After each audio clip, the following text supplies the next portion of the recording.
we were going on a trip to Mexico, and the night before we ate Chipotle, and then was complaining the whole way to the airport. I have a stomach ache. This is before COVID, right before COVID. And I was like, we paid too much, and the next flight's like in 3 days. Now we're going, dude. I don't care. And then in the car, he threw up. And my mom like just like contained it because she was they were driving them back the car. Yeah. And she's like, just strip them and put on new clothes and then take them, and then I'll wash everything. And then so we did. We got to the airport, we stripped him, put new clothes on him, and then he never complained again about his stomach. It was a Chipotle. Wow, really? And Chipotle, please sponsor us. That's crazy. I wonder what it is about Chipotle that gets people. Probably it's because it's fast food level of food output combined with like they have to cook everything from scratch. The reason why like McDonald's is generally not going to make that many people sick is because it's all overcooked and overprocessed. So it's basically like dead. There's nothing on it at all. There's no germs anymore at all. Whereas Chipotle, they cook the steak from scratch, actually. There's a lot more room for error for cross-contamination and whatnot. Because they're cooking chicken and steak, right? And chicken salmonella, so... Thank God for safe McDonald's. They also probably don't pay their employees enough to care about food safety. No. That goes for anybody. Oh, yeah, absolutely. Interesting. But that's why Trump eats at McDonald's, because he goes... oh, these burgers are fully cooked. I can't get sick from them, or even poisoned. It's harder to get poisoned. Yeah, he keeps going on about poison. Yeah, he's deathly afraid of being poisoned, intentionally poisoned by someone. But you know.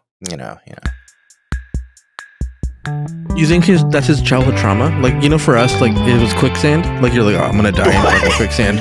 And because he's so much older, like his childhood trauma is like fucking being poisoned. Like everyone was like, don't take anything, you'll be poisoned. Why was quicksand your childhood trauma? What are you wrong? Quicksand is normal. Wasn't it for everybody? Yeah, everyone learns from cartoons that quicksand's fucking scary as shit. So everyone's scared of quicksand. But I don't know if I would call it my childhood trauma. Well, okay, I wouldn't go as far as calling it a trauma, but just one of those fears you develop as a kid. Yeah, you don't think about it all the time? Like no. Dude, I thought about it all the time. I didn't do that. Is that your Roman Empire? Quicksand. The Roman Empire is my Roman Empire. Uh-oh. I don't know. Do people actually wait? Did we ask that on this podcast? How much do you think about the Roman Empire? All the time. All the fucking time. See, Ricardo says all the time. So he's one of them. It's funny when somebody, I think the first person to ask me was Savannah, my friend Savannah. Yeah. And so is that a real joke or like a joke answer? Or no, is that a real answer or a joke like answer? I literally pulled up my history and I had looked up Roman STDs, I had looked up Roman footwear, Roman toilets, and then Roman sewers. So Ricardo is the person that this article is talking about, like how men think about the Roman Empire endlessly. I had another thing that I had heard about through the internet that I wanted to bring to you guys because it was so strange to me that it was like a popular viral thing. Richard Gere and a gerbil? No, it was about Jay-Z and $500,000. Oh yes. Oh, okay. Tell us. Oh, there's a lot of variants of this. But why is this a fucking question? Why is it even a debate? Jay-Z himself spoke up and he said, "Please take the money." Yeah, exactly. Yeah. That's why this got into the news recently. But then I heard that this was an ongoing thing that had been debated for a while on the internet. Let's explain. We should explain what it is. People say, would you rather have dinner with X celebrity or get $500,000? No, but it was specifically Jay-Z. It was just my version is just Jay-Z. Jay-Z only. There's actually a few versions. There's ones with Elon Musk. There's ones with Bill Gates. There's ones with like fucking Donald Trump. Like there's a bunch of these. I've never heard any of these. So Dan, explain the Jay-Z one specifically because I want to know what you heard about it. All I've heard about this is that there has been an ongoing debate, like a legitimate debate, of people saying, would you rather take $500,000 or would you rather have one lunch with Jay-Z? And what the fuck kind of a comparison is that? Why would you not take the $500K? Jay-Z himself at this point has now said, get the money. Like, what guarantee would you possibly have that I would give you anything of value? Yeah, and he also said that everything he had to say has been said in his music, so he doesn't know what we would talk about, really. I would ask him the tough questions, you know? What happened in the elevator? No. Those are stupid questions. Here are the tough questions, dude. Have you ever shit your pants? Okay. I'm sure he has. Two. What is the food that gives you the most gas? 3. How smelly are Beyonce's farts? He doesn't know. He's never been in the same room with Beyonce long enough to know. So. I guess so. That's true. Oh my god! Is that worth $500,000? No. If I keep asking funny questions, yeah, it's worth it. Because if Jay-Z was a time traveler and could tell me the lottery ticket numbers for 5 years ago, then yes. That's not how this works. All right. So, real question, guys. Get serious. Serious talk, guys. All right. You live in the world of Star Trek: The Next Generation. Mm-hmm. They're like, dude, we're picking random people from the ship, just like normies, fucking civilians. Right, the ones who aren't the crew, and then they just live there. Yeah, and you could have a dinner with anybody on the crew. Who is it going to be? Dinner with anyone on the crew? Yeah, probably Picard. Picard? I'd go with Broccoli Rob. Why? Well, he would be so awkward. Yeah, that's why. Wait, in this hypothetical world, am I single? Oh, then Riker for sure. Oh, Marvin, do my answer. If I'm single, Riker. If you're not, Riker. Actually, in general, Riker would be a great dinner date. He's probably a great conversationalist. He's probably a lot of fun to hang out with in general. I can already see it in my head. Like, we get a little flirty. We're having fun at dinner. He's just like complimenting me. I'm complimenting him. He gives you split pea soup. Yeah. He feeds me. We go back to his little room. I mean, yeah, it's a no-brainer for me. He turns on Careless Whisper over the radio. Love it. Absolutely. That's my choice. He goes into his silky space robe. I go with Broccoli Rob or fucking or Data. Data would be fun an too. Easy pick. Yeah. Because Data or like Guinan for me. Guinan would be really good. Because I would ask Data, would you take 500,000?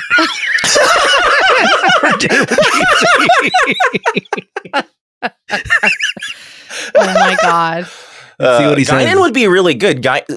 One dinner with Guinan would probably solve all of your personal problems in one sitting. Like she would. I did not expect that answer from you, Dan. Can I be real for a second? If all of life's answers, if all of life's problems answers, how do I phrase this? If all of my problems were solved, then life would not be fun. I disagree. Yeah, I disagree with that. I don't disagree with that. That's what makes fun. That's what makes life fun. There's problems and obstacles. You have to get through it. Or you could just have fun. Well, it's not fun if there's no problem. At this point, I've had enough of those. We already have a reference point for what shit can be. That's always the argument, right? You always need a reference point. You need to know what bad is to know what good is, right? And we kind of do now. We kind of know. This is the worst it's ever been. It can get worse. Every generation. It could always get worse, but it could always get so much better too. Yeah, why not just be not in this America? No way. Why be so defeatist about all this? Well, not my chair, not my problem, dude. Not my chair, not my problem. Speaking of defeatist, we watched The First Duty this week. It was a pretty crazy, famous episode for several reasons. Is it? Yeah, it's famous, quite famous. I can see why it's famous. Infamous? 100%. Kind of infamous, too, actually, amongst the crew as well. Rick Berman famously really did not like the idea of this episode. He was like, this is not a Star Trek episode. He was like, we should not be going back to Earth to deal with Starfleet cadets. It's kind of. And he was also kind of against like vilifying Wesley. Also, right? I was okay with that. You know what I wanted though? I wanted it to be like fucking Scent of Woman, dude. Fucking Picard comes in, fucking blind.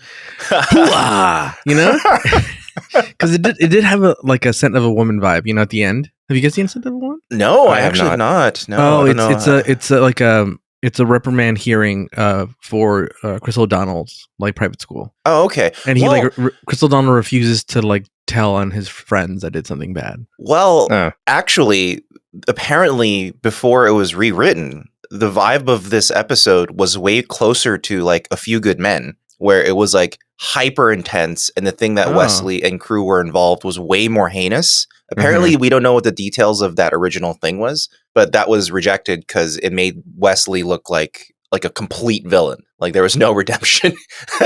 Who was he in the scenario? Was he? He was still. I think he was still part of the character. I think he was supposed to be the friend he's litigating for, type of thing. Like I imagine that in that version that was more like A Few Good Men, that Josh Albert's father would have been more like a Jack Nicholson type. Yeah, it could have. Yeah. Or what's it called? Or Robert Duncan McNeil's character would have been the Jack Nicholson type, the one who was like he takes the stand and he starts yelling about how we had to do it the way we did. Dude, Sam Jackson in fucking A Time to Kill. Yeah, I killed him and I hope he burns in hell. Yeah. That would have been badass if someone just yelled that. Yeah. Here's the thing. Why is this infamous? I don't see it. Because it's quite a face turn for Wesley. Yeah, but is it? Not for us, but not for us. Yeah, we've been saying Wesley's a piece of shit. We've seen the truth of Wesley for years. Yeah, dude. But at this time, publicly, Wesley was still the golden child. He had done no wrong. To who, dude? To whom?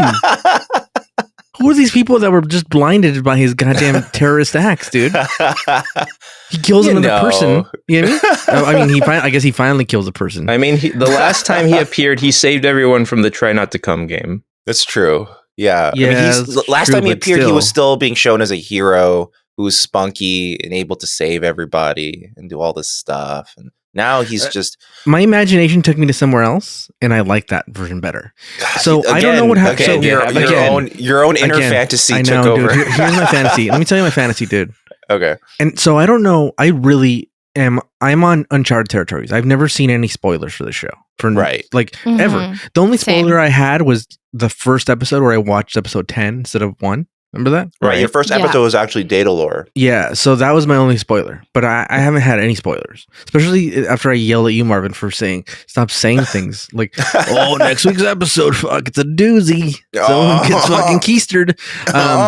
So no spoilers. In my imagination, I thought, oh my God, what if this is not what Wesley wanted? He doesn't want to be here. He thought about being in Starfleet. He was like an ensign on the Enterprise, but what if he changed his mind? Like he's like, no, you know what? I want to be a scientist, this or that, or whatever, but not in Starfleet. That's what I would have thought. And this would have been a great opportunity. That actually goes into a larger thing I would like to eventually talk about for the episode. But okay. Yeah, I'm on a similar wavelength with you about the episode. What if he just wants to be a criminal?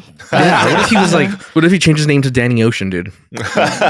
And he's like, there's like a little cadre of criminals in the Starfleet Academy. And he's like, ooh, I like what you guys are doing. I'm gonna ditch school and wait. Why are we suddenly casting Wesley as this suave like mastermind? Well, look, in Ocean's Wesley's 11, closer to the Matt Damon of the Ocean's 11, not the Danny Ocean. Well, no. Well, here's the thing: in the original Ocean's 11, they're all ex-soldiers that are like kind of harder than luck, and then they. Wow, I don't even remember the original Danny Ocean's 11 very much. No, this isn't the. I know the Frank Sinatra. Frank Sinatra, yeah, this is the Frank Sinatra one. The shit one. It was a grim ending, and at the end, they accidentally burned the money. Spoiler alert. So for a shitty movie. What I think it's a great movie. What are you talking about? It's so boring. The Ocean's 11, the original? Yeah. Oh my God, Marvin, you're boring, dude. You don't like stillness, dude. If something's not blowing up, there's a difference between stillness and just bad filmmaking. God damn it, dude. Now you got me all angered, dude. So I wish he would have just been like, oh, this is the truth that happened and I'm out. Like, this guy wanted me to lie. That's bullshit. I don't believe in this institution.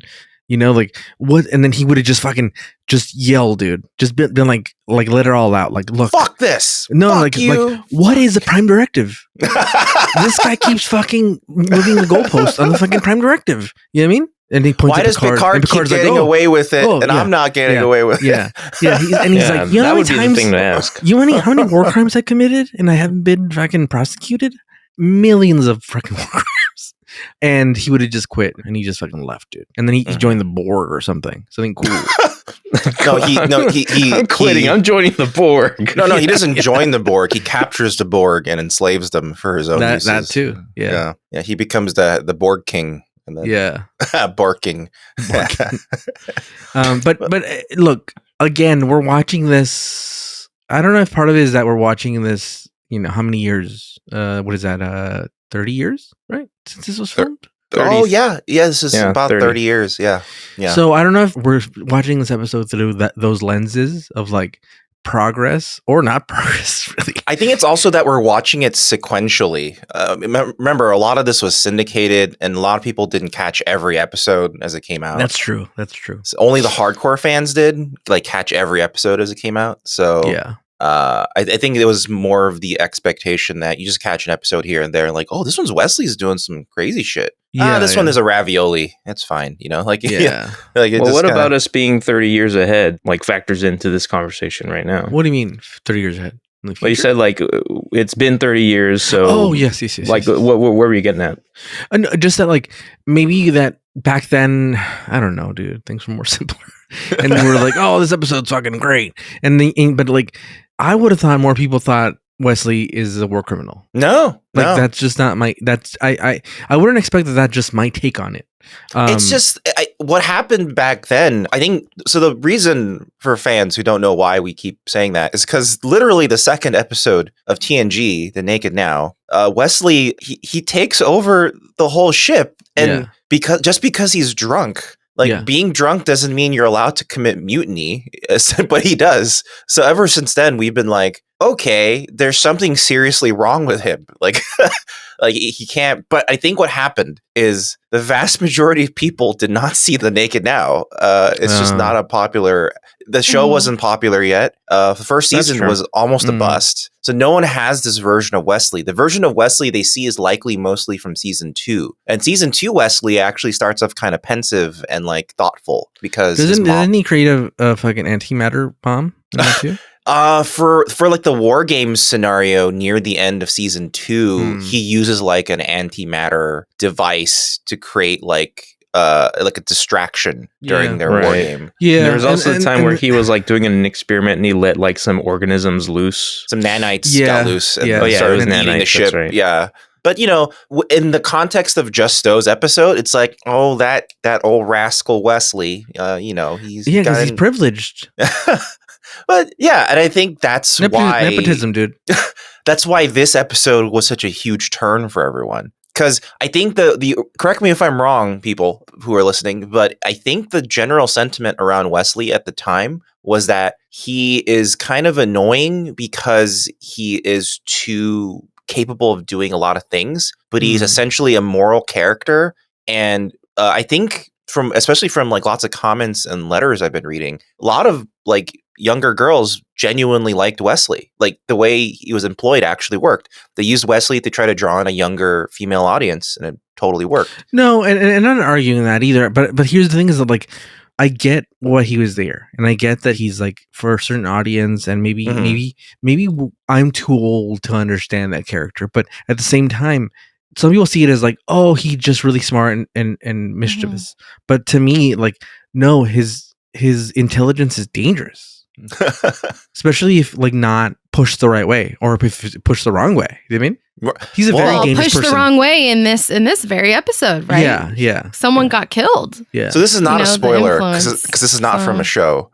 But it's funny you say pushed the wrong way, because in the MMORPG Star Trek Online, there was an alternate universe version of Wesley where he was slightly pushed towards being evil. The dark side? You would say? And he becomes the Emperor of Earth. Wow. That's ridiculous. That's absurd. That's absurd. I think Will Wheaton actually came back to play him. I see it. I totally see it. Emperor of Earth. A fucking Earth? Come on. Yeah. He's the goddamn Julius Caesar of fucking... So, Also, do we think that his intelligence level is really up there? Have we seen? I think so. The show has told us this. They tell us. They tell us, but I don't know. But I don't know if I'm convinced. He built an antimatter machine. I don't know. Was anyone else given the opportunity?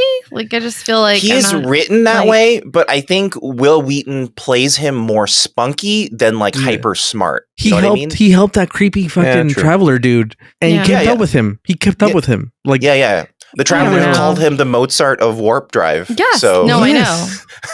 But when I hear that kind of stuff, I'm inclined to be like, there's a cognitive dissonance. Yeah, it doesn't quite match. Like, I'm not seeing that. We're told he's like this super genius. I mean, that's why Sokka's a master strategist. Now we're pissing off Avatar fans along with other things. Wow. That's why I keep pushing the fact that he's dangerous and that he shouldn't have been in this privileged position because this episode explains that. Yeah, he is dangerous. Misguided. I mean, is he? I mean, in this episode, I think he was more like. I mean, he was also influenced. It shows you like he was the most human. Power. Yeah, he was the most human to be like, hey. But I think his. Wow, we're getting into it already. But okay, so I think that what he was most pissed off about was not the lying part. If I'm being honest, I think what he was most upset about was the fact that the other guy was made to look like a coward or like he was inept. Like he was. Oh yeah, that's part of the motivation for sure. Yeah. And I feel like that kind of pushed him more than the fact that like, oh, you have to lie. I think he would have just fucking lied to get out of it if the other guy hadn't died. He was already lying. He was okay with lying. Well, there is actually a minor explanation for why that happens, but I think when we get into talking about the ending, we can actually discuss the details of why that happens that way. But anyway, this was the first duty. It first aired on March 30th of 1992. Dan, let's do it. Let's go around the sun. Duty. All right, let's start off with some Mike Tyson watch. On March 26th, he was officially sentenced to 6 years in prison plus 4 years of probation. And if you're thinking to yourself that his prison time didn't feel that long, that's because it wasn't. We'll get to that eventually. Also on March 26th, Contra 3, The Alien Wars, released on Super Nintendo, and that was a great game because whenever you died, you'd go, wow! I don't remember that at all. Wow. People who played, they know. On the very next day, March 27th, did you know that Hulu's 2023 smash hit movie, White Men Can't Jump, was actually a remake of a movie that was released on March 27th of 1992? Yeah. I remember my dad being like really offended by the title for some reason. My dad, a Korean man, thought the title was really inappropriate. Your dad was offended. Oh, okay. All right.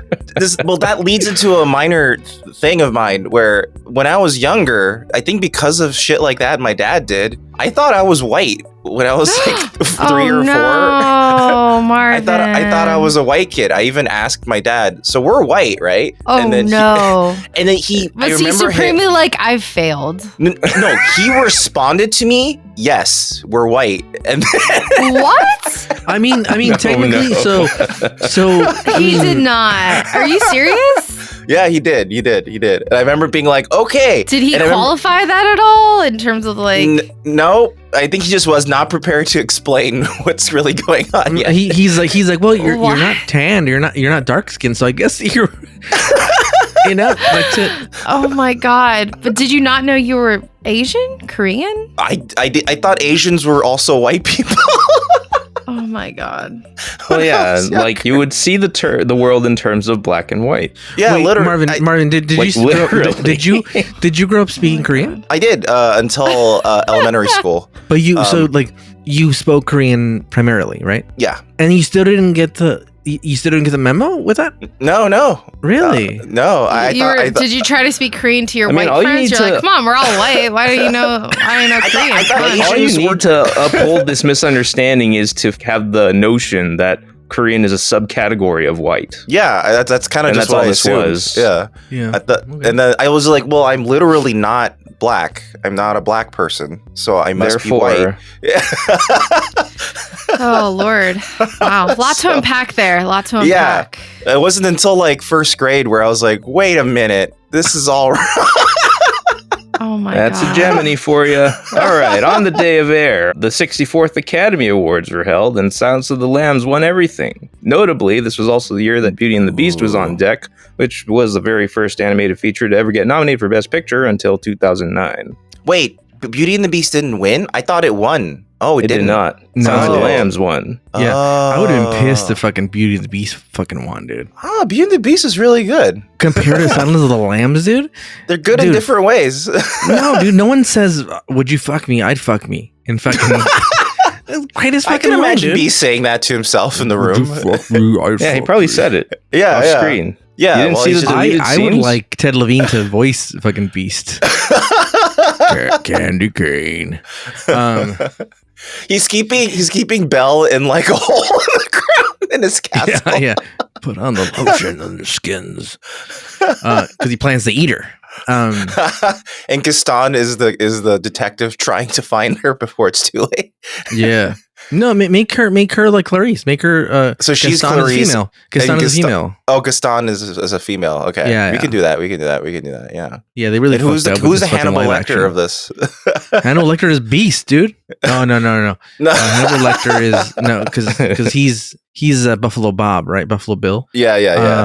Yeah, I don't know who would be Lumiere. Just make it Lumiere. Let's just make Lumiere. Would be cool. Yeah.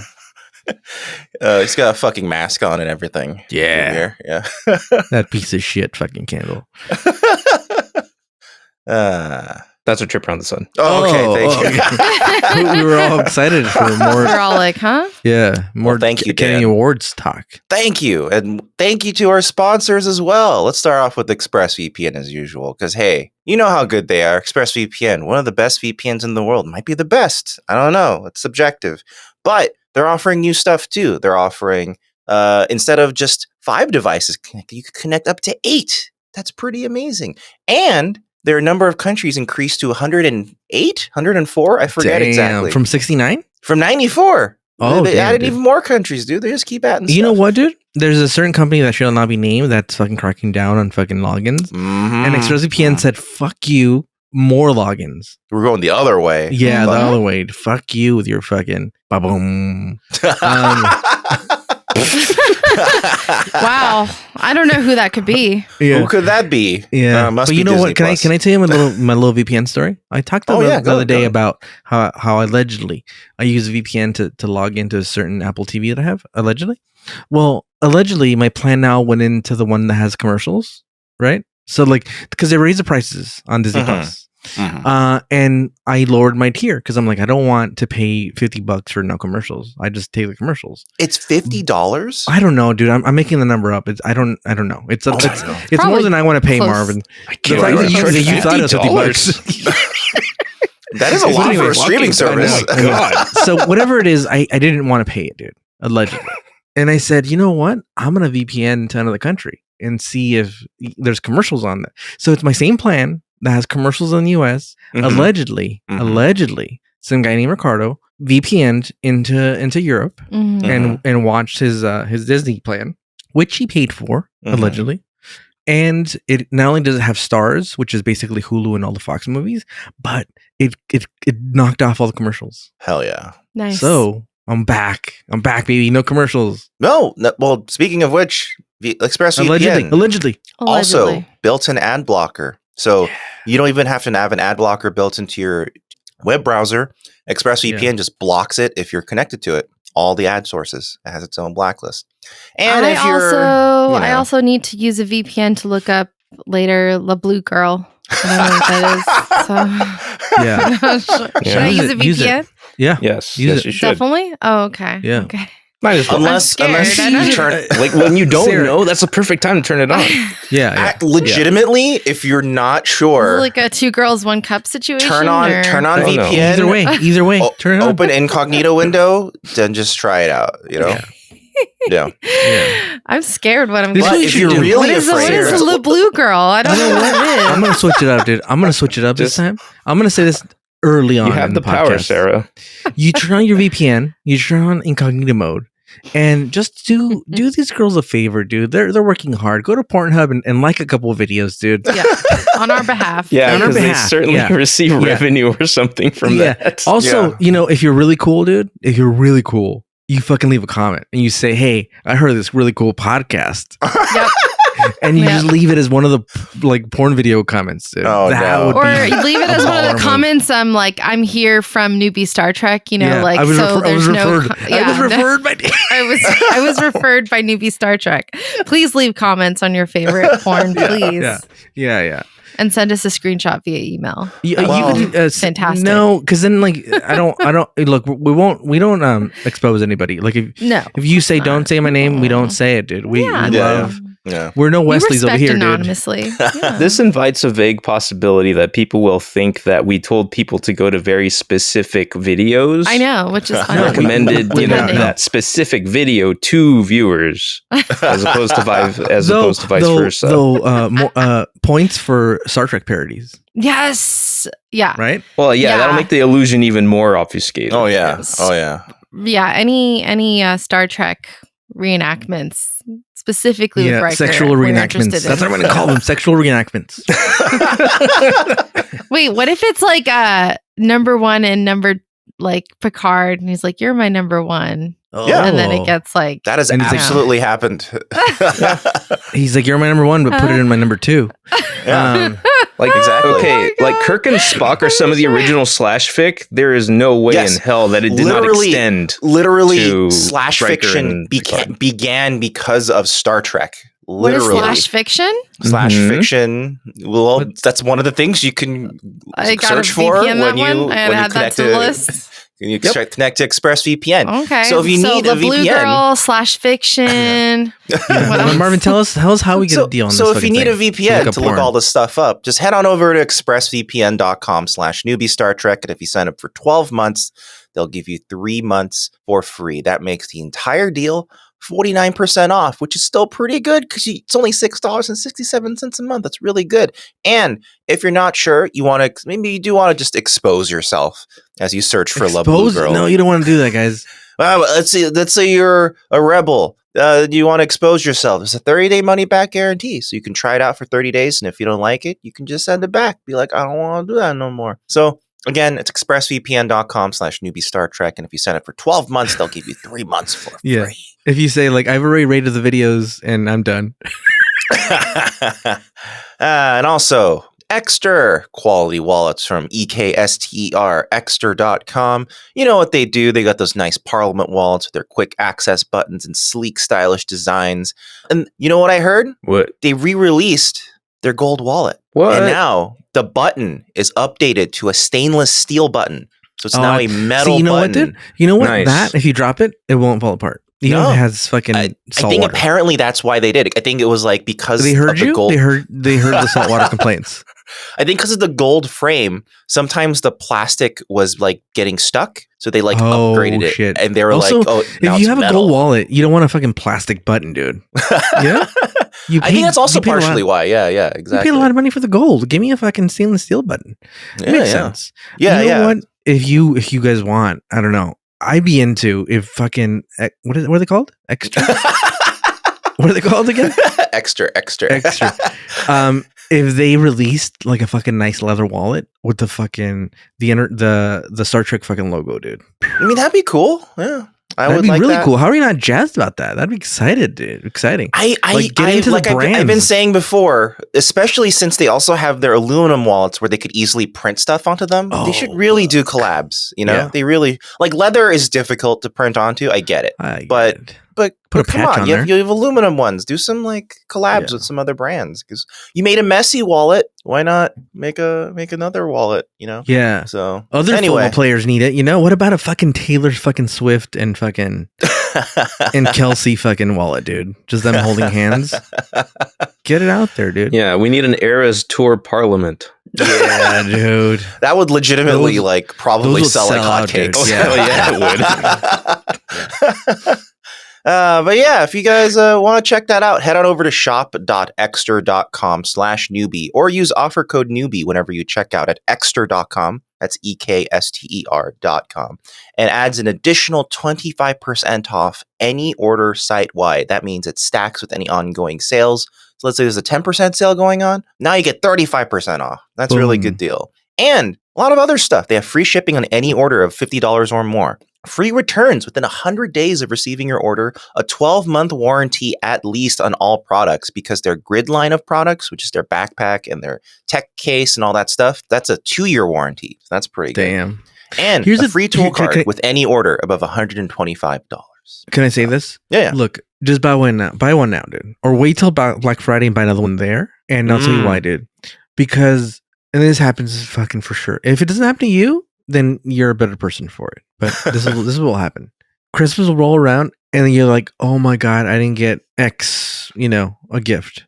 And this is a perfect gift that you just have That's true. This is my backup gift. It's a great gift. You give it to anybody, your boss, a family member, your fucking dad, your uncle, whatever, dude. It's a good present. It's a good family present and a professional present. You know what I mean? It's good. Yeah, it's true. Right? Yeah. Yeah, absolutely. Yeah. So if don't give them dildos, that they'll be offended at work, dude. HR will get that's mildly unprofessional. Just mildly. Yeah, dude. Well, yeah, dildos is a screener type of gift. You really need to know the person, unless it's one of those gifts where you have to. You could. What is it called? The chicken gifts? What are they called? White elephants. That's white it. Elephant. Yeah. If it's a white elephant gift, then maybe if it's a white elephant, you can get them an elephant-sized dick. A dildo and see what they like, but that'll be very popular. Colored white, but the wallet will be just as popular.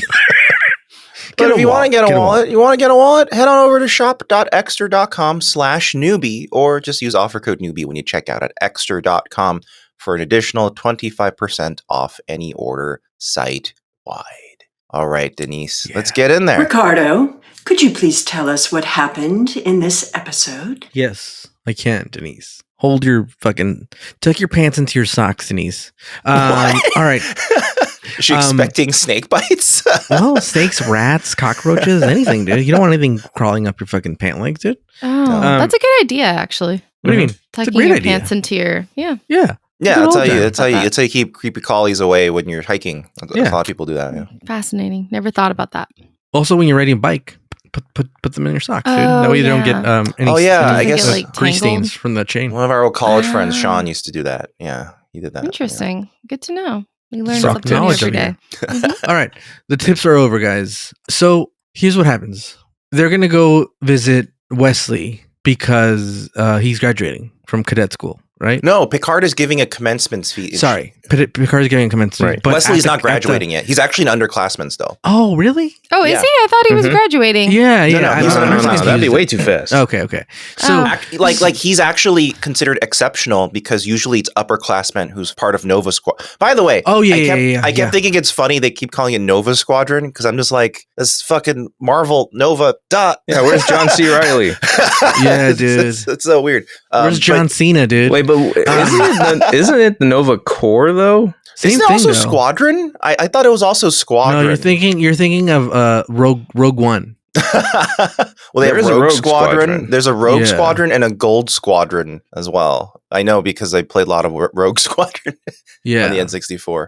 Look, doesn't matter. He's not graduating. Picard's giving a commencement speech, but it's at Wesley's school on Earth, right? Is there more than one academy? It's only Starfleet Academy. It's like that's like the main. That's like the West Point of Starfleet. I think it's the only one. But wait, so all these alien cadets have to go to Earth? Yeah, I think to San so. It doesn't make sense, dude. It doesn't make sense, dude. I think so, and I think with that's all the not shit well thought in the fucking streets, dude. Yeah, with all the really cool places, you go to San Francisco on Earth. That's where Starfleet Wesley Academy has. is? I think they're offshoots because Wesley had to go to like some other place to take his test, right? That's true. He went to like a random planet to take his test. That's true. Or is that like the DMV where they're just everywhere? Yeah, maybe. I don't know. I like this planetary DMVs. I like the idea of that. I'm sure there are. You think people hate the DMV as much as we do in that universe? Oh yeah. It's still just as bad. Yeah. There's no way it's Can I imagine? Yeah. Can I tell you what I imagine hell is like? If there's a hell, I don't believe in hell, but if I did, this is what hell would be like. Okay, you're sitting in a DMV waiting room, right? And your number is like 1 billion, and they're on like number 3, and everyone waiting with you on the chairs is everyone who's ever annoyed you in your lifetime. That's pretty bad. Yeah. And it's just a long wait. And then also people you never wanted to see again, like they're also yes. And all the people that are there not only annoyed you, but you never want to see them again. And everyone that walks in is another annoying person. And every time they see you, they do the hand wave like, oh my god, hey Marvin, you're here. Oh my god, it's also every single person. It's also every single person that you did something embarrassing in front of, but you told yourself, I'll never see them again. Yeah. There they are, dude. It's every person. And then they'll all be saying, hey, remember that time? Yeah, remember the time you shit your pants, dude? It'll be every waiter you've told you too as well when you got your order. Have a nice trip. You too. Thank you so much. You too. You too. Fuck. Enjoy your dinner. You too. Yeah. Unless you were telling the band you too. Then that's fine. All right. So they're going to give a commencement speech. Picard is. And everybody's like, yeah, dude, you do it, Picard. You do it up. Yeah. And this lady from Earth calls and says, Picard, I have to talk to you. Put me on fucking private, dude. Private chat. Don't put me on the fucking main screen, dude. And they're like, hey, you know that Rogue Squadron, what was it called? Alpha? Nova Squad. Nova. They're like, you know that Nova Squad, there's been an accident, dude. And they do the thing that I fucking hate.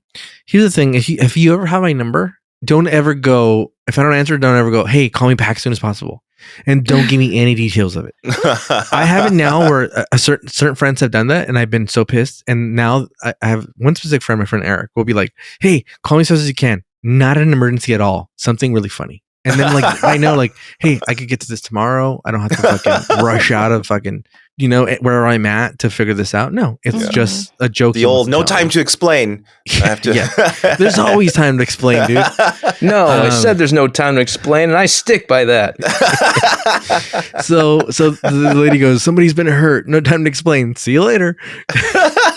and then Picard goes to Beverly. Why do they call Picard first? They gave him a heads up, dude. Because also, why not talk to Beverly right away? That should be the first person. But also because I think like that's so. I confusing. think because this squadron was going to give like a show right at the commencement, right? They were going to do a flying show like the Blue Angels. Yeah, and they're like, Picard, there's not going to be a show for your commencement speech. That's why I hate to bring it to you, dude. They're like, we were going to have a really cool thing for you, but it's gone. I think that was a real tragedy she was trying to give to I think him. it was Picard's like, well, I'm not coming anymore then. There's no show. There's no flight show. I mean, it's clear why they called him is because of Wesley. Because Wesley used to serve as an ensign. He used to serve. But Beverly's his mom.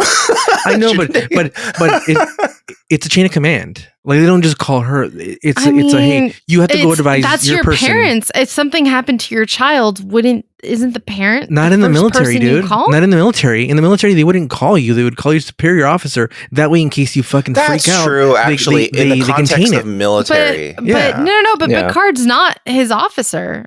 He was. No, he was. He's an ensign. Okay, but not currently. But she is under his command. Yeah, basically. I think that's why. Yeah, I think that's actually like because in the military, if like a private receives bad news, they're not going to go straight to the private. They would tell their commanding officer and tell them how to relay it to the private. I just feel like his mom should be notified first. That seems. But no, you're thinking of civilians and civilian life. Yes, couldn't talk to Beverly. He's in school. He's in school. He's in military school though. He's in military school, and also. Even if I was in the military and my kid got hurt at school, they would still call my superior officer. They wouldn't call me directly. They would be like, hey, we're calling from this office. We need you to relay this. Blah, blah, blah. And then they would call me to the office. Also, they don't know how I will act if I'm in the fucking military. What if I start fucking phasing people? I think so much of TNG feels casual. So I think we do often forget that they did intend for it to be some sort of military structure. I think we kind of forget that sometimes, where it just seems like they just kind of all hang out, when in reality, I guess they're supposed to have a chain of command. But even now in the military or in like police officers, when like one of them passes, their commanding officer goes and tells their fucking family. They don't just call the fucking wife, hey dude, sorry, he didn't make it, got shot, dude. That's true. They have the commanding officer go and tell the wife or the family members, whoever, or the mom. They don't go to them directly, and it's because of that. They don't want. What if somebody freaks out a little bit too much? Interesting. There's somebody at least there to take the brunt of it. You know what I mean? Like, meaning like not brunt of it, but be there as like whatever you need here. We're here to support you, and that's what I think is coming out. That makes sense to me. They don't have to worry about Beverly. She had such she's a deadbeat mom. Yeah, she's like, thank God. Thank God. I was like, oh, he got hurt. Okay. Yeah. Thank God he got burned. Yeah. Now I could really fucking do whatever I want. Now I've been trying for years. She says. So Picard goes to Beverly. And he's like, hey, there's been an accident, and then immediately she's like, well, he's allergic to fucking penicillin, so or whatever he's allergic to. And he's like, so make sure you give him synthahol or something. Make sure he's drunk before you treat him. Yeah, and basically the car's like, fucking calm down, dude. Like, they have doctors there. Like, it's not like... Also, all the doctors there, much better doctors than you. Like, they probably haven't killed as many patients as you have. So she was a teacher here for a bit. That's right. When she left, right, for a bit? Yeah. She went to teach at Starfleet. So wait, what happened to Polanski? Well, Polanski's in jail, and then Polanski. No, he's making movies in France. No, I thought he got arrested. Roman Polanski? Yeah. No, I thought he literally got arrested for he like tried to collect an award, didn't realize the award was in a country where he could be arrested, and then he got arrested as soon as he got off the plane. Maybe, but I think they let him go because the victim said like, oh, it's fine, I don't give a shit anymore. Like, really? Oh. Yeah. Well, in any case, Pulaski, we have no idea. Yeah. She's hanging out with Polanski, I guess. So what, I forgot, what was the explanation for this? Where did she go? She just left. They just said, oh, she left. She loved everyone here. She went to become Dr. Leslie Tompkins for Batman. That's true. Right. Yeah. So anyway, and they're like, hey, don't worry, like, he's gonna be fine. Like, it's cool. And then they go, and the first thing they do is they have a meeting with like the board and like the people that are gonna like conduct an investigation. Mm-hmm. And this lady, I don't mind her. I like her. Yeah, she's cool. Kind of like, sir. Yeah, lady. I like that. She's very Professor McGonagall-ish, or she's kind of like who's McGonagall? Minerva, the old lady professor. Kind of right hand to Harry to Potter's Dumbledore. From Dumpton Abbey? Yes. Abbey? Yes, Dumpton. No. Wait, Maggie, who's it's right? Maggie Smith, right? Yeah, she's in Upton Abbey. She is. Yeah, she is. That's correct. Okay, yep. So, I feel that. I feel you guys. I get that vibe. And so she's like, hey, sorry, no show for your commencement speech. But you know, like that's not even there's another Harry Potter thing I thought of too. It's like like it felt like LaCorgan or whatever his face was. He was like Ed Wood, who hired Harry, but Harry in this case is Wesley because he's too young, but he's talented. So he's like, hey, you could be on my team of flyers. You're really good at flying, right? Wait, was his name Ed Wood? No, it was that's a Wizard People name. Right. Oh, okay. His real name was Oliver. Okay, Oliver, yes. Because I was like, wait a minute. Why does that ring true? Yet I know it's wrong. So this lady's like, hey, so this is what happened. This guy, I don't know his name. Buck. Let's call him Buck. Buck died. Locarno? Is it Locarno? No, Locarno is the squadron leader, right? Yeah, Robert. Oh, okay.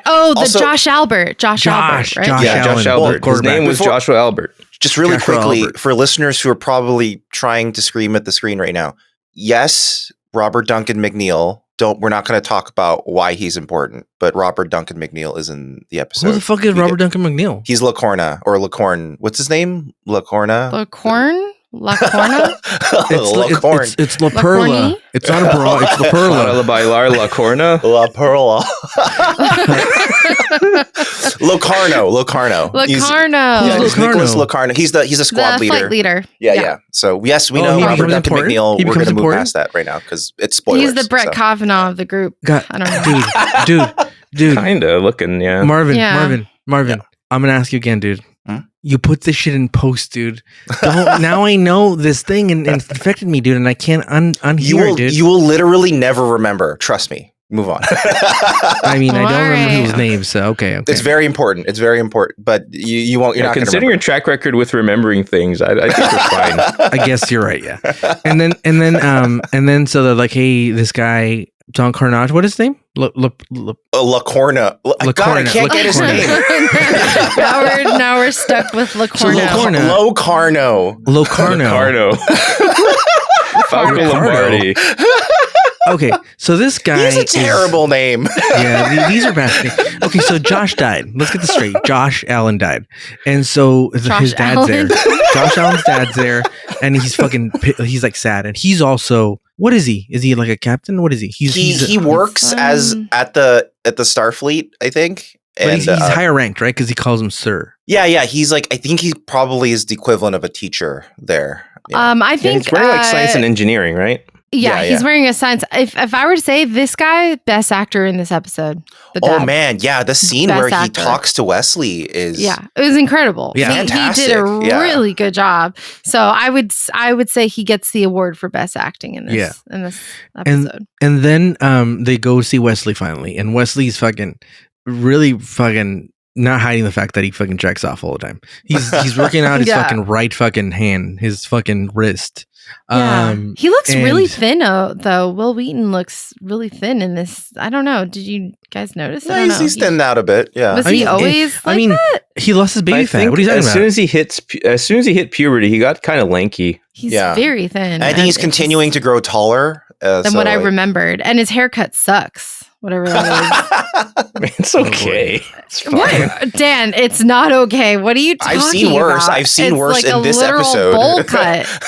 Look, it's a literal bowl cut. It's terrible. It's okay to people can look how they look. It's fine. Oh God, Dan. It's nice and coiffed. It's fine. And so they go and they hug him, and Picard's like, "What's up, dog?" And they're like, "Hey, he's got his little PT rubber thing on." Yeah, which doesn't look like it's doing much of anything. Well, it's neat that they even had that detail. I thought that was neat. Yeah.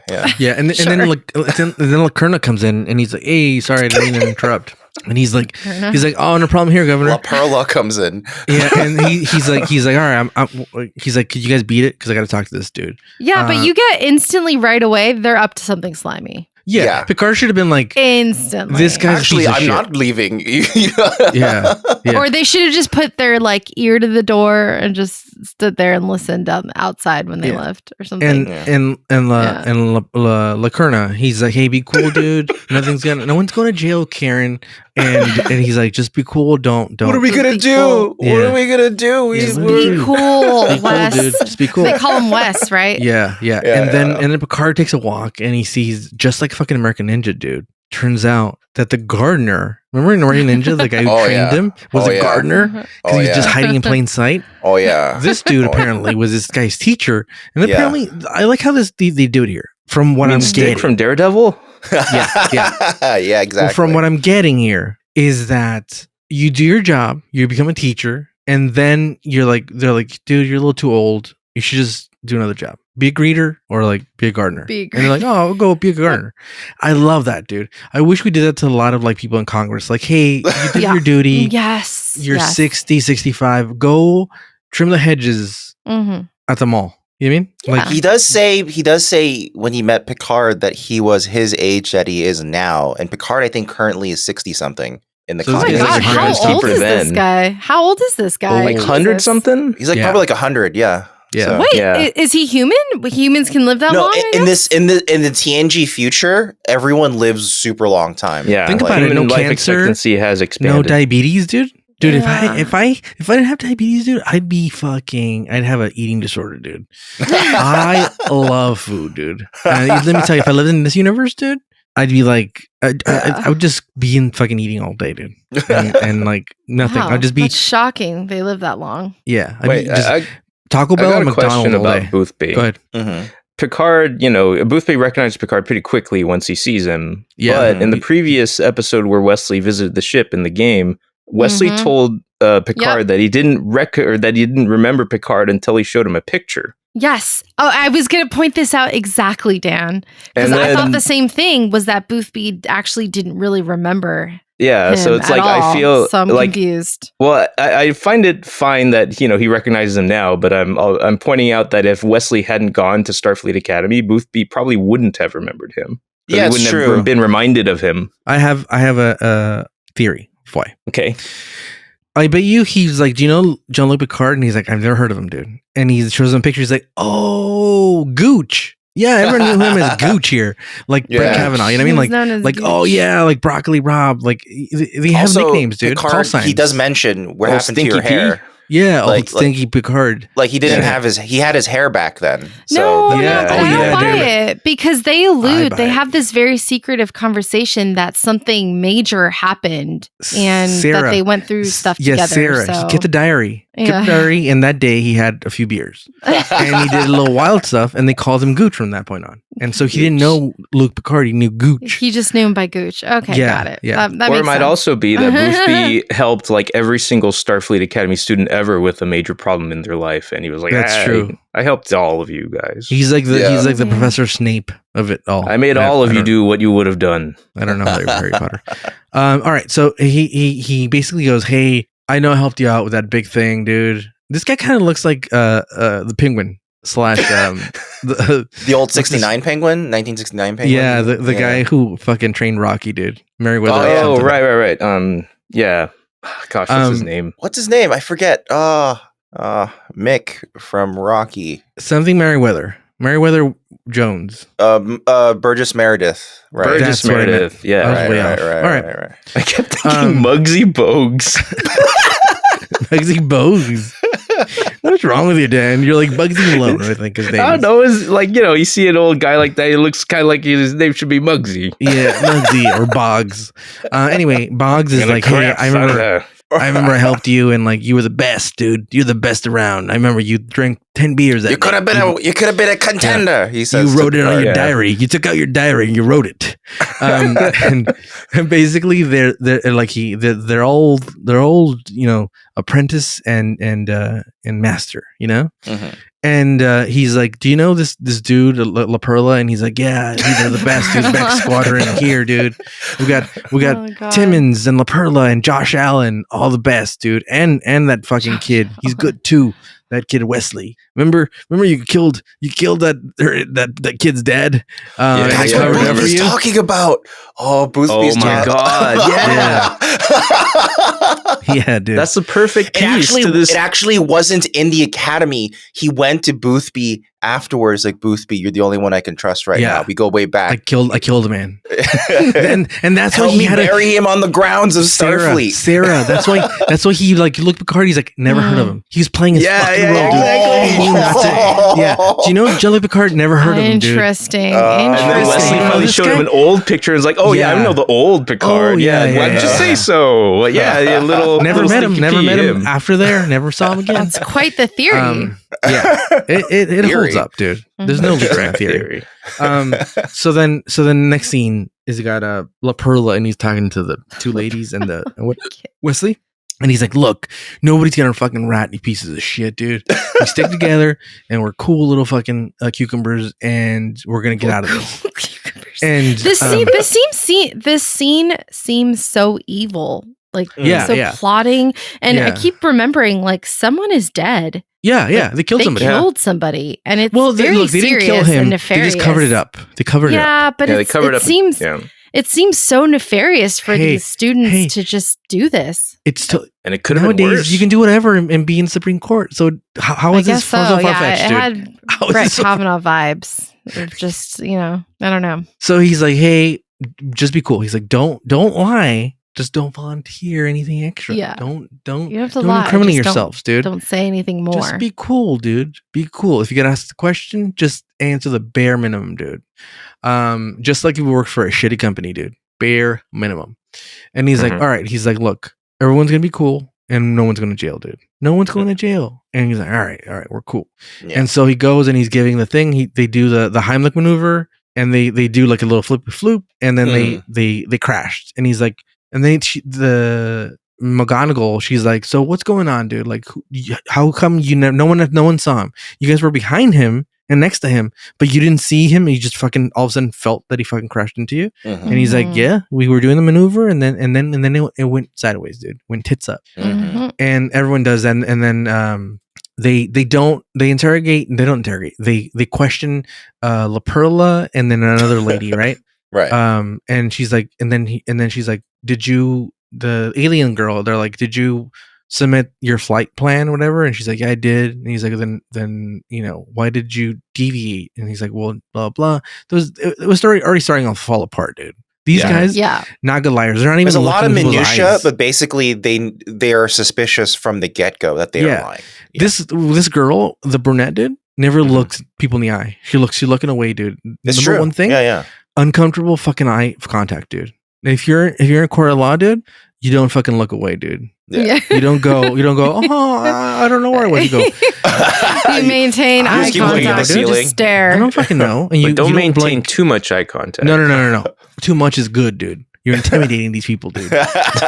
Yeah. And then you try to blink. You stare at the judge. Yeah.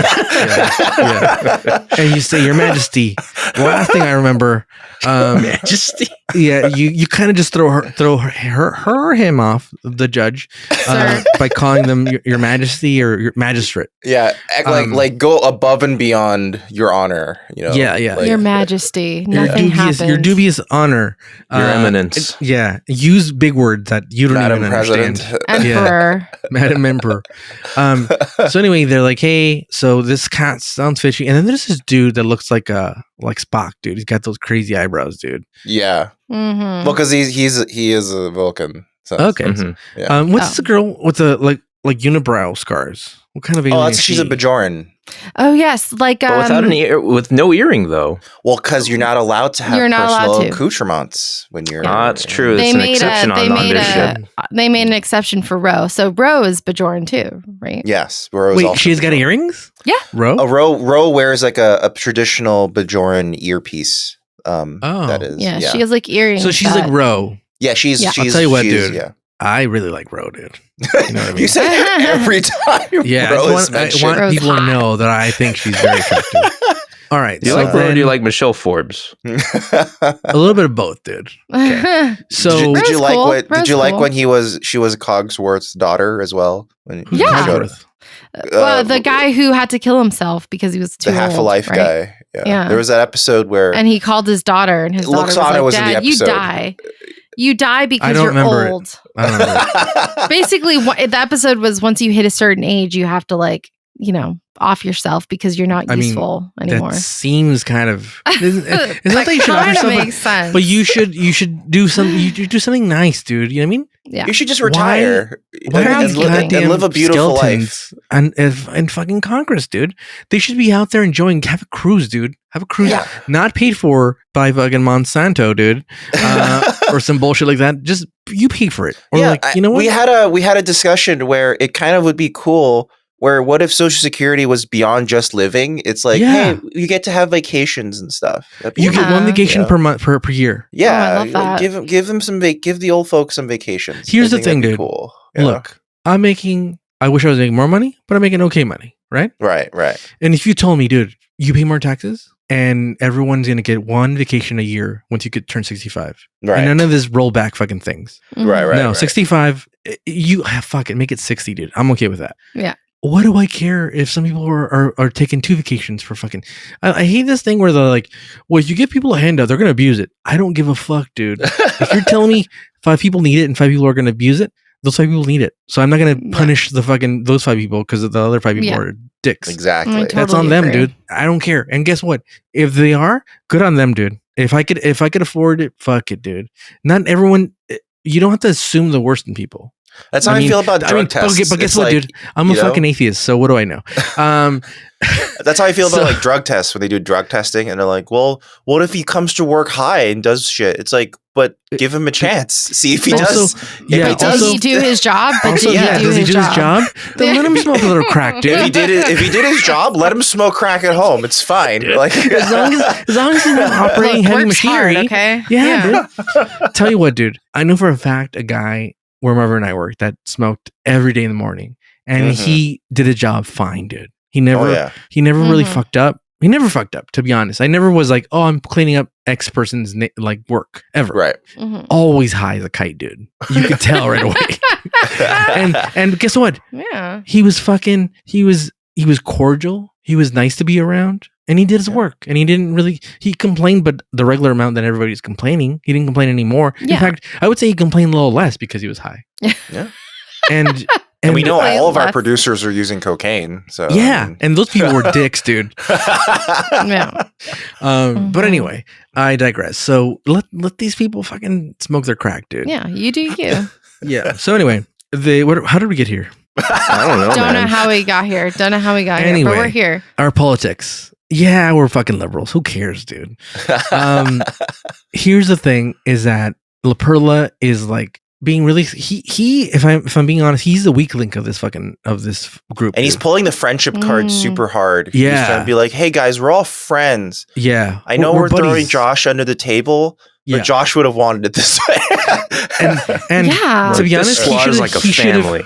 Yeah, he should have. If it was family, he should have said it from the beginning, dude. Look, it was my bad. I deserve to be kicked out. They don't. They were just following like my ideas, and this squad is more than me. Do you mean? And he should have just bailed out. And if the squad, but I mean, he kind of did learn the lesson at the end. But he was really fucking. He was a little bit of a coward, dude.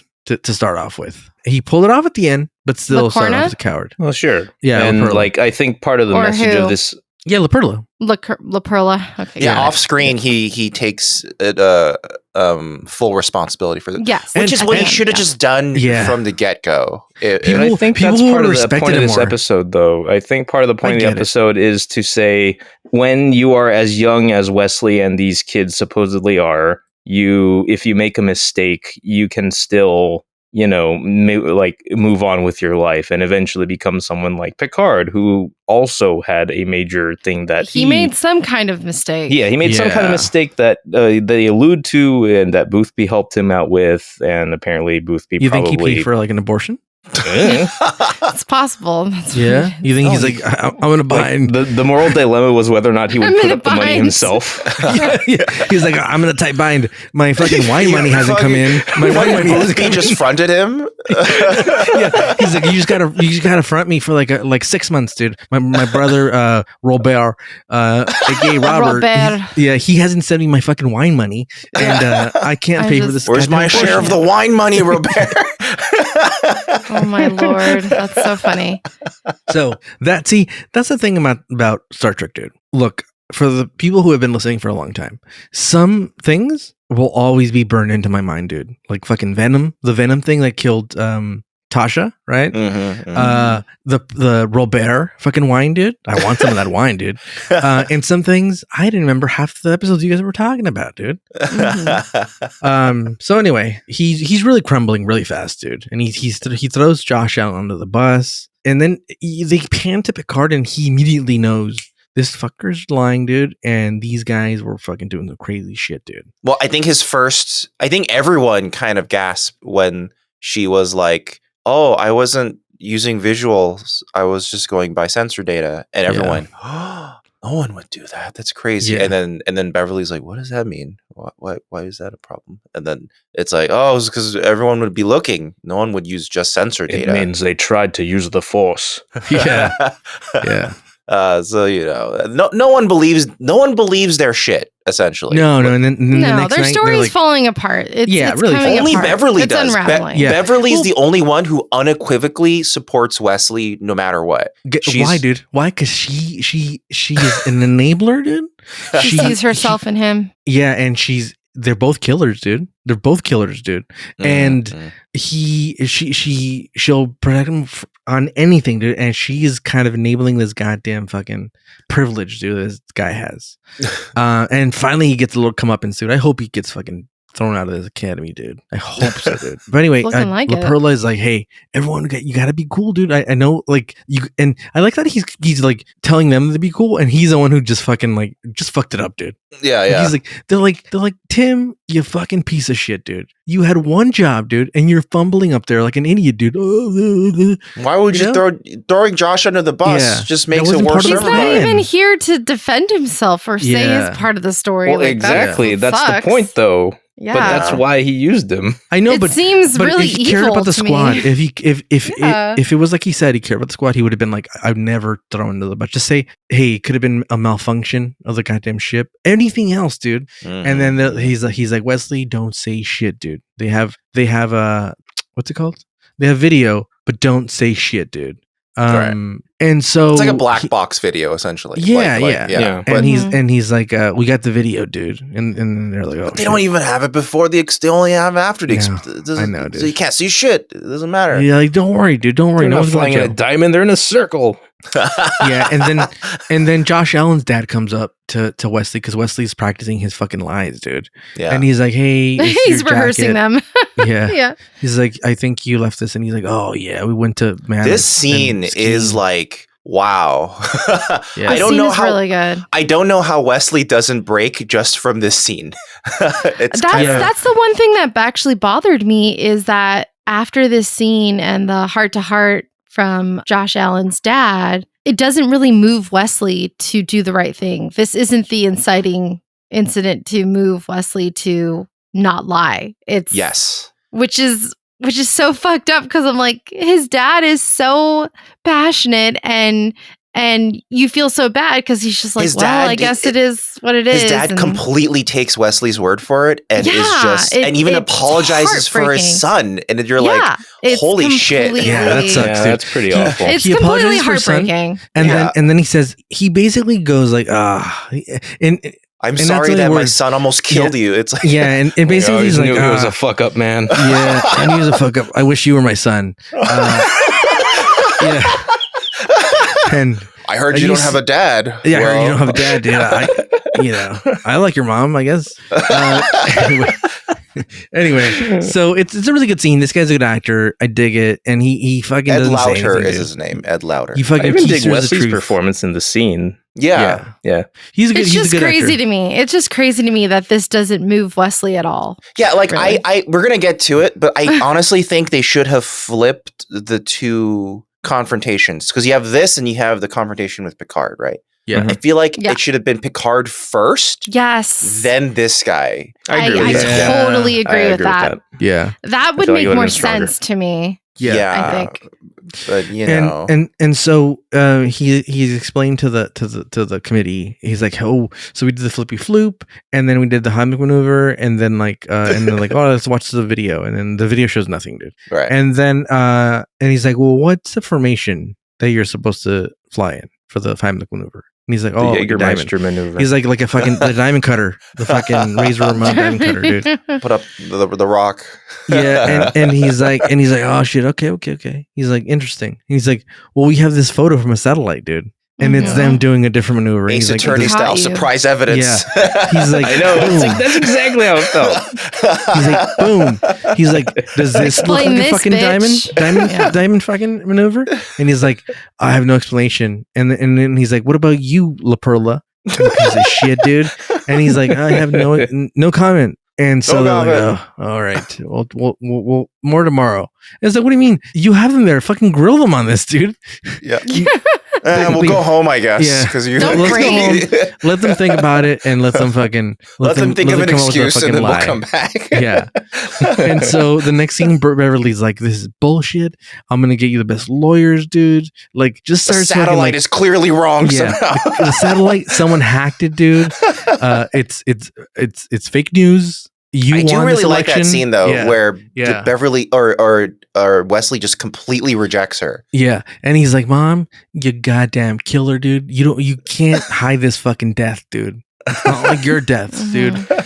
And you can't keep getting away with it, Mom. Yeah, just keep getting get out of it, dude. Just get out of here." And he basically tells her to fuck off, dude. And I feel like he's saying, "Mom, I'm a big boy now. Leave me alone. You can't protect me all the time.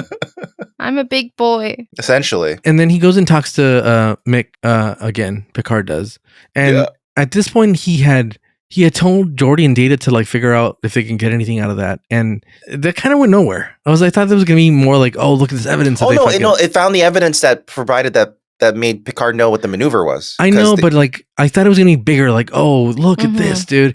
They got Josh Allen's fucking voice recorder, some bullshit, dude. They reconstructed some audio. Yeah, but it was really weak. He figured out the maneuver, but like it could have been fucking. Bam, dude. You know what I mean? Or they're like, we got Wesley dead to rights. They decided he's a piece of shit, dude. So he goes. There's a recording, and it goes. It's Locarno, and he's like, "All right, we're gonna do the maneuver, and I hope Josh dies while we do this maneuver." And that's the recording. Oh my god! I like how when Picard first got to Geordi, and everybody was like, "Hey, we need to find out, what the heck's up with this stuff that they found." And it was like, "Okay," then it's like, "Wesley's one of our own. We're gonna do it for Wesley." And then Geordi was like, "Fine." Yeah, because at first it's like, what are we gonna find that they haven't already? Like, this is Starfleet we're talking about. This is an official investigation. That. Yeah, Geordi's like what are we gonna find? That Geordi's pissed off that he remember when Wesley fucking made fun of him for going on a date. Yeah. Oh man, he's still carrying that. Geordi fabricates evidence. Oh my god.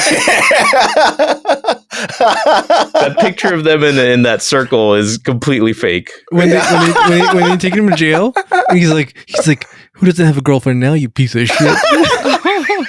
I want him to know it was me.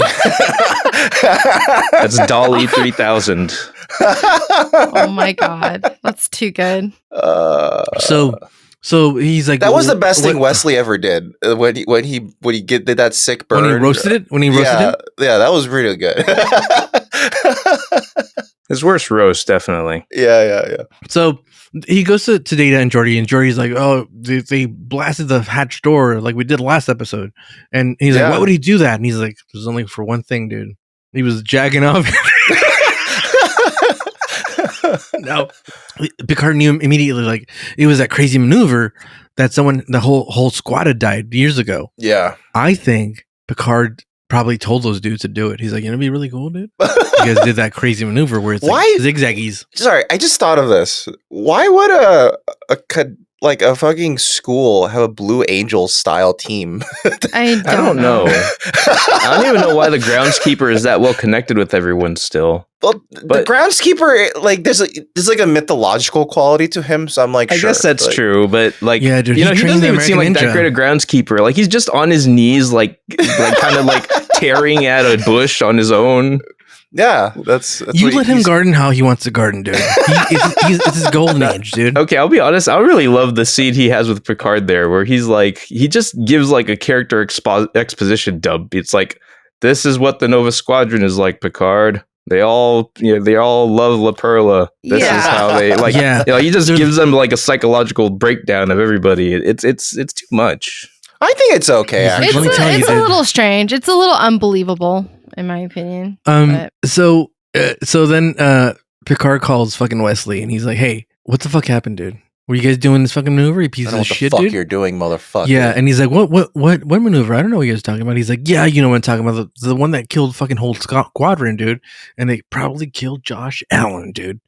And he's like, "Oh, I don't know." He's like, "You should come clean with this, dude." And he's like, "No, I don't. There's no evidence of it, you know." Mm-hmm. And he's like, "If you don't say it, I will. You fucking shit." And he's like, "All right, can I go?" He really gives it to him, dude. Because this is probably the angriest we've ever seen Picard. He's legitimately Wesley, fucking furious. Yeah, Wesley. Yeah. And so he's like, "If you don't tell them, I will, dude. You goddamn fucking shit."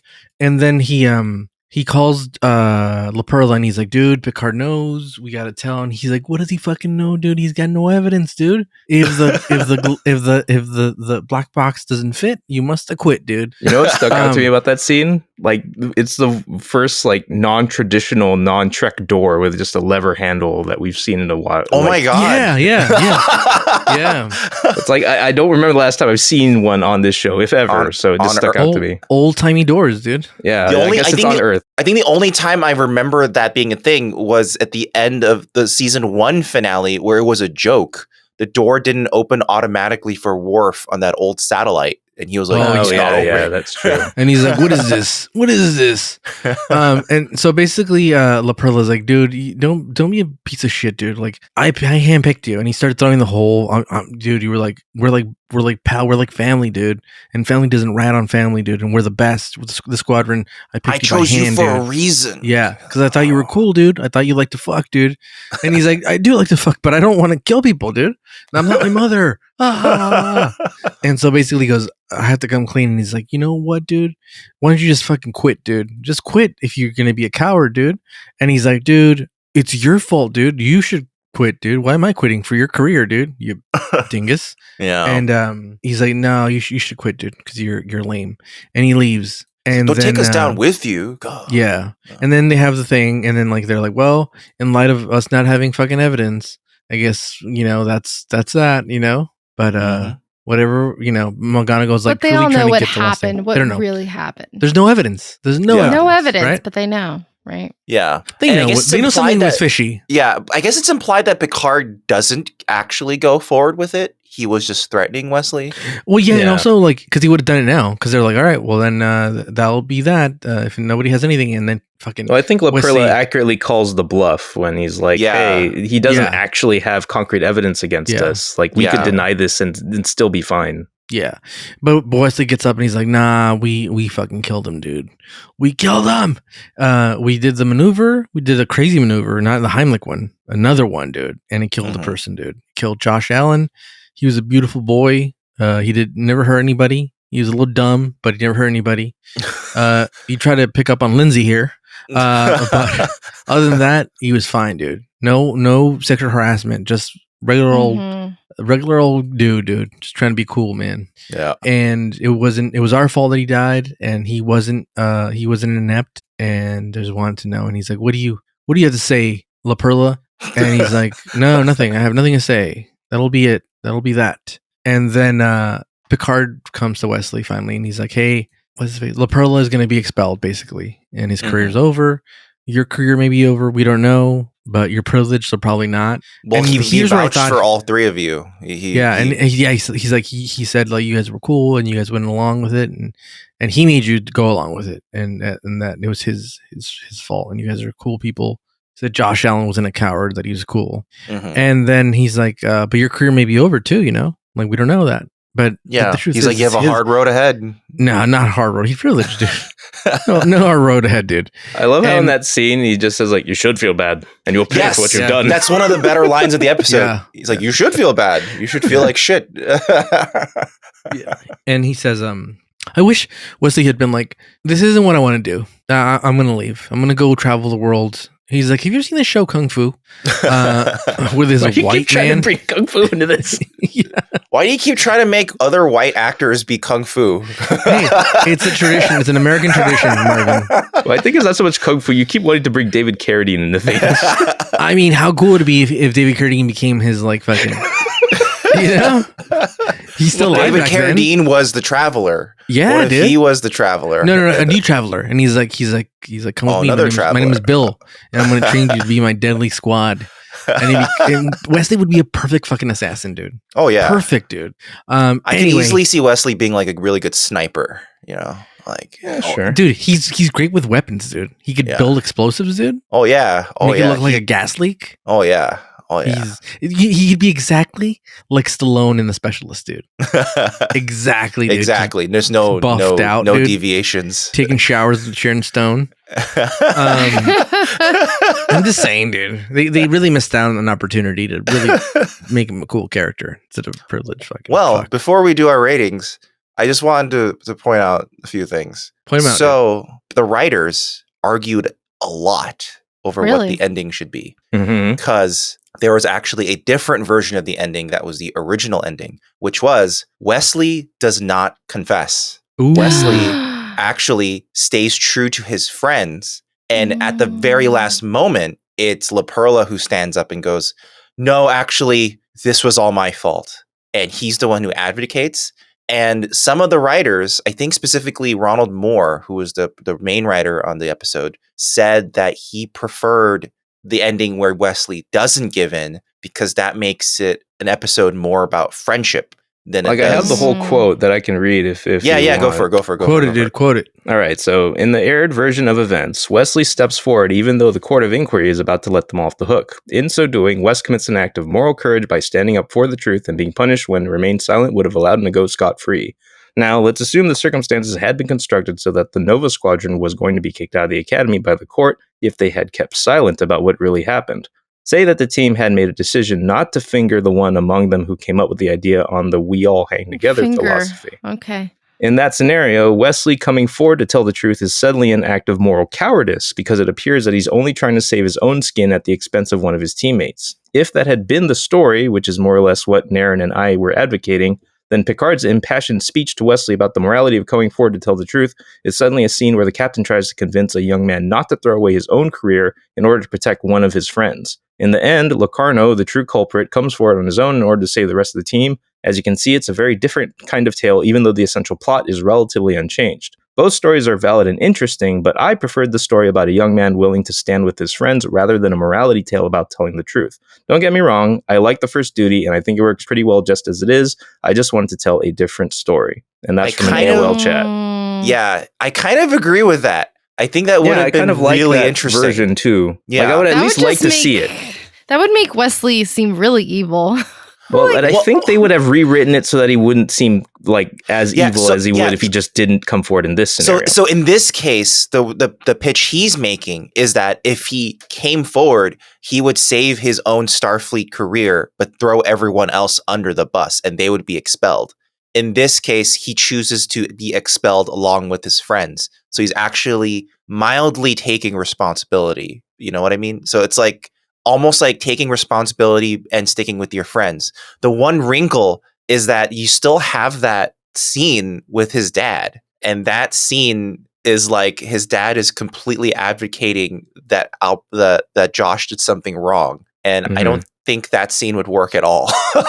That would make it a completely different feeling morally, I think, because both Josh's dad scene and Picard's scene does push towards truth. But in different ways. One is because he's not being a good friend, and one is because he's just not being a good cadet. But then the one being a good friend wouldn't work as a scene. So I don't know what they would have done with that scene. I would venture to guess that they would probably write out the portion where they accuse Josh of being like not up to snuff in the other version. That he was making mistakes. Yeah, this might be a version where they just don't talk at all, anything about it, and they just keep not talking about it. Like that could be what they do in this version, but I think that could have been really interesting. I also agree with Ricardo. I don't like that. Like, wait, if this happened in real life, they would be charged with manslaughter. I don't think they would just be expelled. Like, I think what really should have happened is Locarno is charged with manslaughter and the rest are expelled from the academy. I don't think what fucking reality are they allowed to stay? I have a question. Is it because I feel like I've seen outlandish shit though. They all equally agreed to do the maneuver. I understand that Locarno is the head of the group.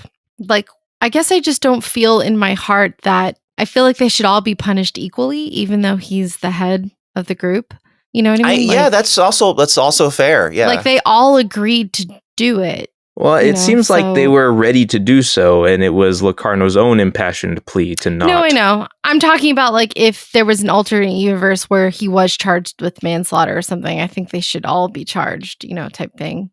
Well, I think even in a case like that, you could have you could make a case where they felt coerced. And especially if it's the same thing where Locarno admits that I really convinced him to do all this. Like I pressured them. Yeah. Yeah. Like coercion is a mitigating factor. Yeah, it would have to play out in court, but yeah, I mean, I think I think your argument is valid though. It's like why wouldn't they all be charged? I feel so weird when I guess this is how chain of command stuff works in some way. Like there's like the leader takes responsibility for is the fall person, even though everybody agreed to the same thing. And they admitted they all pressured Josh together, even though Locarno pushed for the maneuver, like they all kind of pressured Josh into doing it. Yeah. When Josh outwardly admitted, I can't do this. I'm not good enough. So. But the leader, because the leader is the leader, they have to take the fall for the entire group. So it just, I guess that's my problem with military chain of command stuff, but that's personal, I guess. And Ricardo, I do like your point that I wish he was thinking about something else. I always think back to that episode Family where he meets his dad's hologram and Jack goes, by now, if we're lucky, you're also a Starfleet cadet, and, you're following in my footsteps. And there's this look that Wesley always has where it's kind of like, I guess I am, but I always think that he's thinking, but do I want to be? Do I want to follow my dad's footsteps? Yeah. My dad died, you know, so I thought my dad was murdered. So I thought it would be interesting if it does end with Wesley being like, maybe I was meant to be expelled. Maybe I shouldn't be a Starfleet officer. Maybe that's not for me. I think that would be way more interesting. And I think so. But do you have any idea in particular about where you could go from there? Yeah, be a pirate. Like, he could be hang out. He liked Okana, dude. Okana and him could be fucking partners, dude. He does look like him. Dude being pirates and banging whores, dude. But he also has like a very banging whore. He's very scientifically minded in general. He could just be a scientist. I mean, like, you know, like he go find the Traveler and travel with him, if you know what I mean. Yeah, maybe. But Wesley's not on the show full time anymore, right? He just came back for this one episode. Yeah, but there's all the more reason to just like say he did something else instead, and it'd be fine. Yeah, and then maybe like he has other adventures, and that keeps intersecting with the Enterprise. You know, he's like, I'm gonna go broker. He could be like Tommy from Power Rangers, just showing up every so often. Yeah, he's like, the Green Ranger again. he's like, I'm gonna go broker some fucking peace in the Middle East, and they're like, oh, it's still going on. Yeah, even now. Somehow, even though figured it out, despite the World War III ending, just that one region, it's still fucking going. Yeah, god damn it, dude. I'll go first. I'll give it a 9. I like it. I like the episode. I actually like it. Yeah, I think you like courtroom dramas, though. Yeah, I do. I'm a little biased. How come you don't like fucking Time to Kill, dude? I do. I never said I don't. How come you don't like Runaway Jury, dude? I never said I didn't. How come you don't like Jury Duty with Pauly Shore? Oh, that Jury Duty. Yeah, dude. Pauly Shore. But yeah, I liked it. I thought it was a neat episode. I like that it's the first one that's willing to challenge the narrative of Wesley being fucking perfect. Like, right. You know, and I think that's important, actually. He's so far been the only character who doesn't have like some sort of real flaw, you know, and I think what are you talking about? He almost killed a bunch of people. Well, like flaws that the show itself will acknowledge. I guess so. I'm going to give it a 5, dude. Wow. A 5. Okay. Yeah. All right. Middle of the road. Let's see. Okay. All right. I'm going to go with a 5.5. I'm with you, Ricardo. Really? Okay. Wow. Yeah, I'm at a 7.5. Woo woo. Oh, okay. Wow. Interesting spread today. I told Sarah as I was watching, this is actually one of my favorites. Oh, you say that every... Yeah, you say that. No, I don't. Time. I actually do not. Yes, you do. I literally do not. But you say it often enough that it means nothing. Yeah, this is my fear, Well, this season has a lot of bangers. Too many times, dude. Yeah, it's fine. But, you know, how often we hear it means nothing now. It's actually comical how many times I feel like in my mind you've said that. Yeah. Well, in your mind. An episode. And in your mind is also a very big like qualifier. It feels like you say it every fucking episode. No, it's probably like every 3 episodes. I mean, at this point, we're giving more shit than we're actually like getting. I really did like this episode for the dad's acting. Josh Allen's dad was amazing, and I really like that scene. Wesley this really added a quite an evil, nefarious spin to Wesley that I just I didn't know if he was capable, but then I kind of was like, wow, I guess he is. Because if I was in that situation, I'm not lying about someone dying and what actually happened. I think it's better to just... You know, he keeps saying, "Oh, we're doing this for the friend group that's alive." But what about Josh Allen who died? Yeah. Like, doesn't he You'd be singing a different tune truth? if you were Ted Kennedy's friend. Yeah, like, I don't know. And it kind of seems the nature of it seems to run a bit in the family because Beverly's the one who's like, no matter what, dude, I'm gonna fucking She's convinced that he's innocent. If that he's like they were tampered with, fake news. This is the goddamn liberal media, dude. Yeah. It's a hit job. Yeah.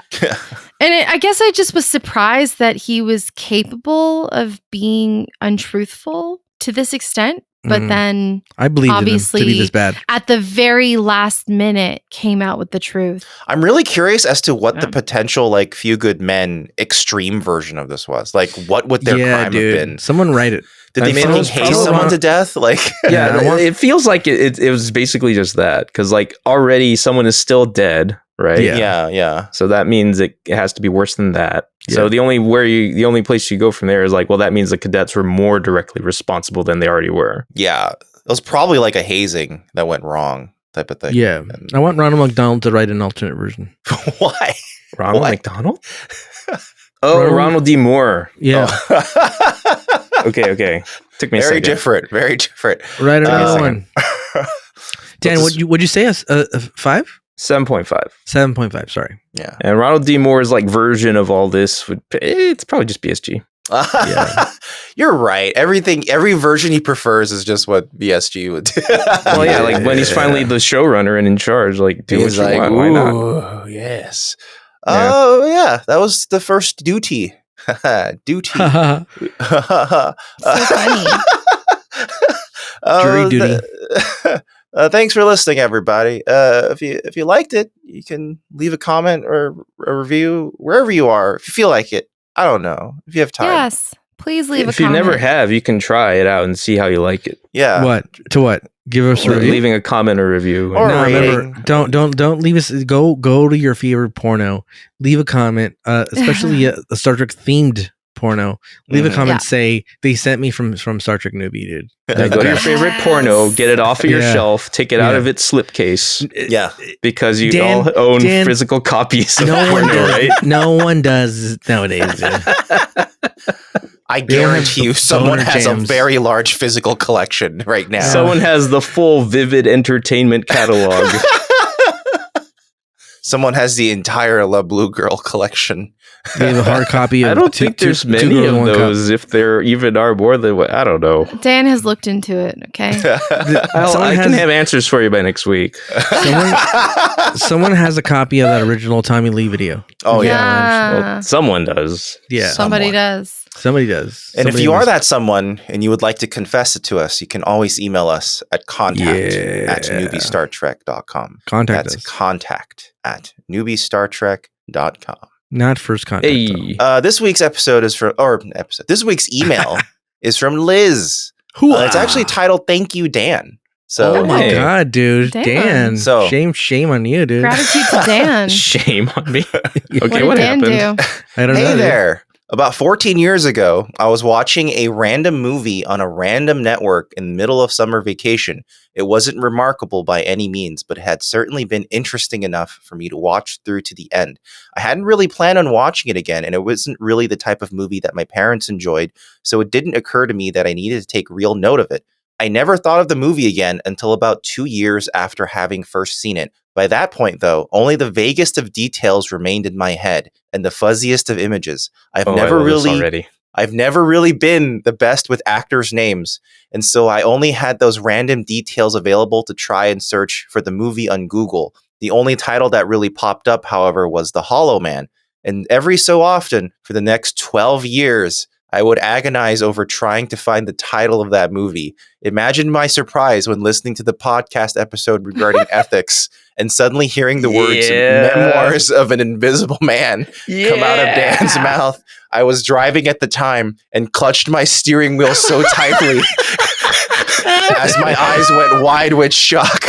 I wasn't entirely sure that this was in fact the movie and kept listening intently. The image came into focus when Dan continued on to list Chevy Chase, and as soon as I parked, I was frantically Googling the title to confirm my suspicions. The name of the movie, which has been on and off plaguing me for nearly a dozen years, has finally been revealed. And I plan on putting it in my notes so that I never forget it again, because I'm not ready for another decade of frustration. Thanks again, Liz. Oh my god. That's officially my favorite email now. That's my favorite email ever, because I know what that's like. I fucking know what that's like and how satisfying that must feel. We solved Liz's Die Benny. Oh, wow. Yes, what relief. Congratulations. Dan's out here doing the good work. My God, that was an incredible twist and turn of events. That's amazing. Oh, boy.